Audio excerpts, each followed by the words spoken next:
Hello everyone. Weird hearing your voice over this. So I'm Luke. Today we're going to be doing a bit of a discussion about the most important S in SaaS, and it's not software. So I'm Luke. I'm the head of partnership network at Venue IQ. I was employee number 1 way back when in 2018. So I've got to see pretty much most of the events that we've done, most of the solutions that we've inputted on. So it gives me a nice overview of what we're going to be talking about today, from the good, the bad, and the ugly as well. So on to Venue IQ, just a bit about us. We've got events all over the world. We have offices throughout Europe, and we've just opened up in North America now. We cover anything from small 60-person events, internal ones throughout the year, right the way up to 30, 40,000 exhibition attendees over the year. In terms of technology, we've got an ecosystem here that you can see, which is mostly focused around mobile apps. That's where we got our start in the industry. We moved on to Bluetooth tracking, which is where we get our name from. So we've got Bluetooth insight reports that will not only tell you how many people are in sessions, it will tell you heat maps of the exhibition floor plan, but it goes one step further into breaking down into a name of each person instead of just numbers and hopeful devices and things like that. Like many solution providers, we had to go into virtual over the COVID break, but that has allowed us to build a hybrid event platform. But I think we're all in agreement that on-site events are back, and that's definitely where our focus is. We've got some Smiley award-winning faces here, so we are award winners. We thought we'd give some other people a chance and not go in for the next 2 years, but next year we'll be back. And yeah, we've worked with a lot of organisations, a few probably well-known logos up there that you're all going to be familiar with. It's growing every month, which is great. A few examples of our work. You can see we've got our virtual platform. This is a live link up to our mobile app. In terms of an approach, it's actually more common for people to be using our web platform for events that have a bit more locked down phones, you know, like pharmaceuticals or banking, so that people don't have to download anything on their personal device. And so that's really us. I won't bore you with us anymore. And let's talk about the most important S's really in SaaS from a solution provider's perspective. So the first thing is where to start, and that brings us on to one of the most important S's, which is scoping, and scoping properly. The amount of time and money you can save yourself if you scope properly is going to be huge. And when I talk about scoping, I don't mean functionalities. What I'm talking about is two things: functions and goals. Okay, you're going to be look to scope your goals and not your functions, okay? Leave that up to your solution provider to help interpret that. The same thing goes for importance. You need to scope your importance and not your budget. Your importance will fund what your budget is. The amount of events that we've done where it's been the most important thing at their event and they've given us a budget of $4,000 to do it is absolutely haywire, okay? Now, first things first, tip number 1 for when you're scoping, don't throw yourself in at the deep end. Don't have all the gear, no idea. The amount of times we've been to shows that haven't even got live Q&A for their audience, and they're coming in asking for bespoke AI matchmaking solutions is ridiculous. So tip number 1, don't throw yourself in at the deep end. Start small. Aim for something of what's in it for me, for the clients, for your delegates, and go from there. I mean, even last year we were on a panel discussion on the technology stage that didn't even have live Q&A on it. So that's the irony that you can sometimes get. Tip number 2 is identify your goals. Like I said, examples of this are, you know, I want to increase my sponsors' ROI at an event with technology versus saying I want lead scanning. The same thing goes for I want to increase session attendance or session engagement. Well, the example of that's going to be live Q&A, polling, things like that. And probably the last thing, you know, I want to have this to be a central hub for information for our attendees instead of forcing every sponsor to basically turn it into an electronic brochure, okay? So that's tip number 2. And that leads on to tip number 3, which is let the supplier be the expert. The amount of money you're going to save in your solution by not shoehorning in your functionality requests into theirs is going to be dramatic. What you should be doing is going to a demo, and giving them what your objectives are and let them propose, interpret, maximize their knowledge to get it of how they would go about doing it. If you don't do that, if you come in with your list of functionalities, you're going to have about 15 demos of the exact same solution, but just in different looks and feels, okay? So let them interpret it and let your objectives match their functionalities, because there's a famous saying, you don't know what you don't know, okay? So I definitely recommend that. And that brings us on to the next tip from our side in terms of S's is going to be having your long-term plan, okay? And the big part here is that you don't need it all in year one. One of the biggest mistakes that our new prospects come to us with when they're in their scoping is that this is their first year that they've been given any sort of budget freedom to go and find a technology, and they're trying to build the next Facebook into their event app. What you need to do is identify your year one goals, see what your audience likes, doesn't like, and build that into your year one plan. Then from there, learn from your reporting, learn from your hindsights, okay? An example of this is we have a client called Wound Care Today. We took them ticketless in 3 years, or badgeless, I suppose is the new saying. We took them badgeless. But year one, all we did is we started with Q&A and polling. They knew that all the people who were at that event were there for content and content only, so we said, right, how can we get people to download an app and engage with it? Q&A, polling, adding sessions to your agenda were the 3 things. You couldn't get into an event and to a session unless you'd added it to your agenda in the app. Year 2, we realized, looking at the reports, that networking was absolutely gigantic for that event. And so what we did is we then worked in our AI matchmaker. We made sure that the marketing was really backing it up. And as it was COVID, we built in a contactless lead scanning solution where the delegate could scan the booth instead of the booth scanning the delegate. And year 3, finally, we were able to, once we'd got the reports backing up that that was being used, we swapped it, and now we were completely ticketless or badgeless at that event. Everything was done inside of the app. You had what's called My Guest Pass. That got you entrance to the show, it got you entrance to sessions, and it also got you entrance into your meetings with your sponsors, so lead scanning as well. Because after all, hindsight is a beautiful thing. What we did in that situation, tested our hypothesis, looked at the report, and we made sure that we weren't guessing any reactions. We were actually seeing what was done, building on it, and we were actually going from the data.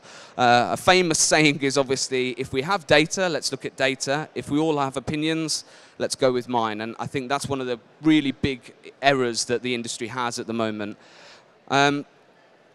And that brings us on to the discussion of really how can it scale is one of the biggest questions you need to be asking yourselves when you're looking long term. How many people in this room have solutions that have changed massively over the years? I think I'm probably going to be unpopular with a few of them, but not many.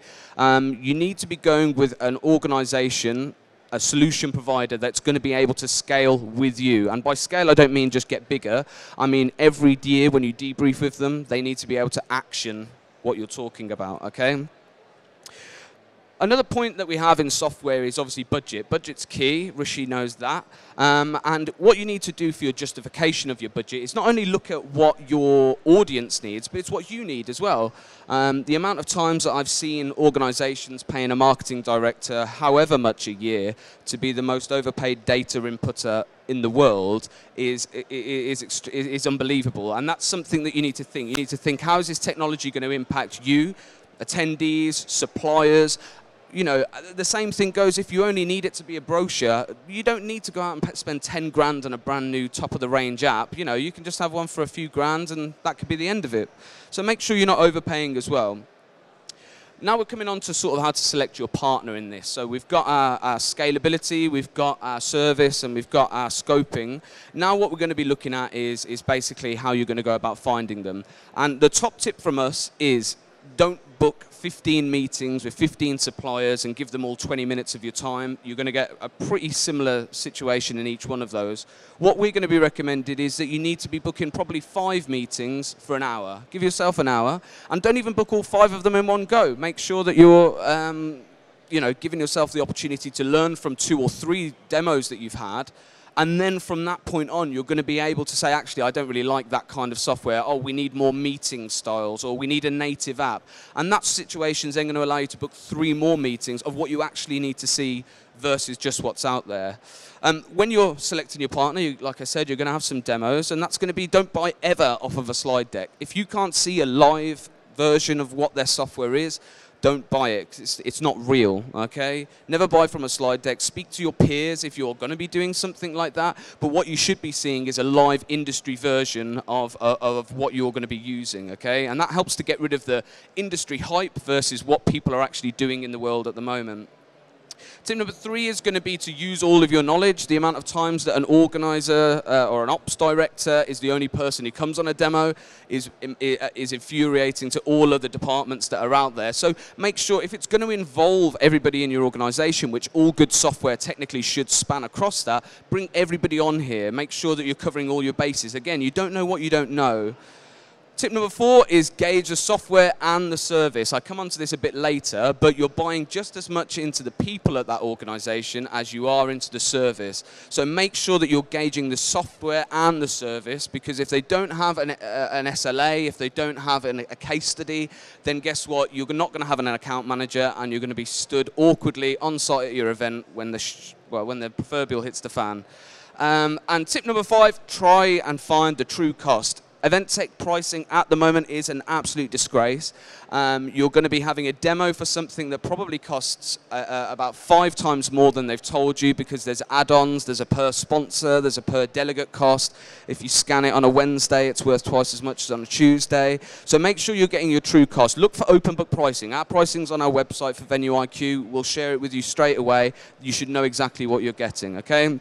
Now, what happens when you've actually bought this, okay? Tip number 1 is you're going to get your training in, okay? You should know from day one how many hours it's going to take you and your staff to get up to date and using the platform. We would always turn around to people and say it's going to be 2 hours of your time. Can you hear it? Yeah, 2 hours of your time. Other people, you need a full-on accreditation and certification to be able to use it. So make sure you get that training booked in as soon as possible, and make sure you've got something to actually upload. Second thing, collateral. Make sure that you've got it arranged with your supplier what and when your collateral is going to be provided. The amount of times that we get to about 3 days before an app needs to be submitted to the store where we don't have anything in there is absolutely disgraceful. And this is on your supplier to tell you what you need. It's not on you guys to find that out. It's on your supplier to tell you when it needs to be. And last, and obviously the most important, is going to be launch. So you need to make sure that you're knowing when your launch is, when you need to get it to them. What are you going to do on your launch? Have you got your marketing planned? Or are you just going to send out one big email and hope that everybody knows what you're talking about, okay? And again, your supplier should be giving you a hand with some examples of what launches have looked like in the past. We've probably worked on 10 times the amount of shows you have in that year, and we'll probably have 5 case studies of someone in your industry that's worked really well. So make sure you're utilizing that, okay? And last but not least, you need to make sure you know who you're speaking to inside of that. So once you've scoped it, you've planned it, you've signed it, now we're at the point where you should already know that you've got an account manager and you've got probably a project manager who's going to have weekly, bi-weekly, monthly catch-ups with you. If you don't have that booked in, you're going to be bound to have a disaster, unless you feel like the most confident tech-savvy person that's out there, okay? Which most of the time, I can speak for myself, but I'm never as tech-savvy as I think I am, okay?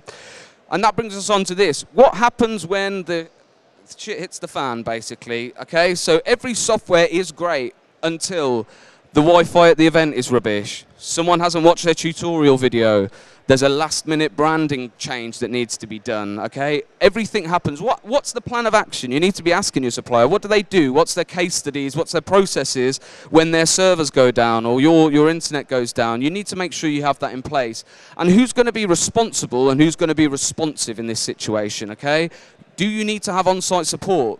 Are you guys tech savvy enough? You can't live in denial. If you don't know how to hard close an app, you probably need on-site support there, and it's going to cost you a bit of money. And make sure you speak to your network as well, because the supplier can only do so much. We don't know what we don't know as well. So speak to your network, speak to other people who have used technology there, and make sure you've got a backup plan from their perspective as well.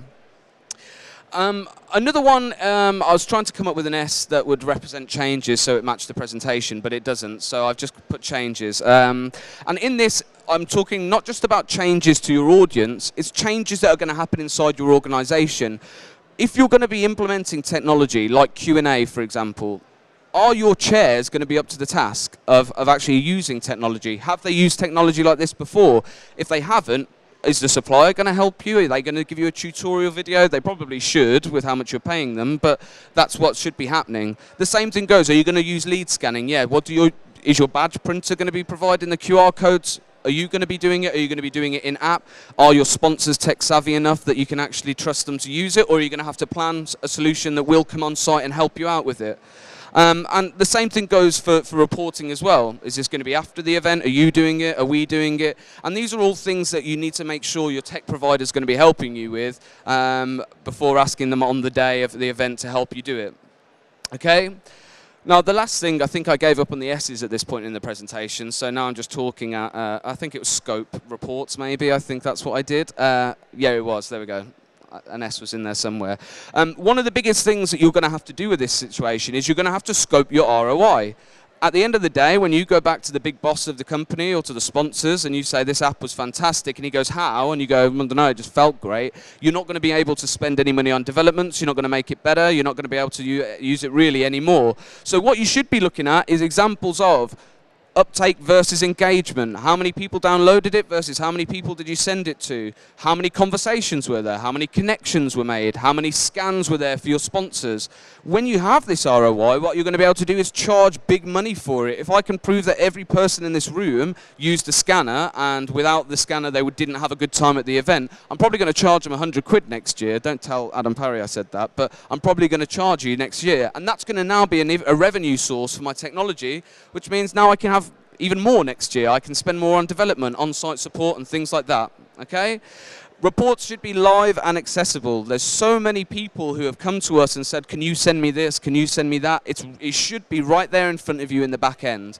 If you've got a solution that you're going to be trying to put in on site for your first year, your second year, and you don't have any live reports, it's almost as pointless as just hanging around a piece of paper, okay? That's what you're going to be getting. So make sure your reports are live and accessible to you. And last but not least is there's going to be some other solutions out there. The amount of times, like I said, where someone will be coming to us for an app and their objectives could not be further away from an app is crazy, okay? Like I said, we do Bluetooth scanning, we do Bluetooth technology. Sometimes someone will come to us and we send them over to exposure analytics because we don't do that. So being upfront, look out for other solutions as well. It doesn't have to be all in one, it can be together. And that really brings us on to making sure that your solution provider plays well with other people as well. If you've got a solution provider who claims to be the all-in-one and they don't play well with any of the softwares, then that means you're pretty screwed for flexibility when it comes down to the event days, okay? We're not great at everything. If you come and speak to me on my stand, I'll probably say we are great at everything, but we're not, okay? And that means that we do have to play nicely with other softwares that are out there. Now, post-event plans. This is the most important and most underused thing that's out there. If you do not debrief with your supplier, you're going to have an out-of-date software probably by the time it gets to your next event. Every single time you finish it, we will debrief with our client. We have clients that sign off 100 events a year with us. After every event, we'll do a debrief with someone in that team because what they'll do is they'll be able to tell us something right now, give us the notice, and we can go ahead and develop it for the next time they've got their event. If you debrief with your supplier and they cannot give you anything in terms of promises for getting it done next year, they're a waste of time and money because you're never going to be happy with them, okay?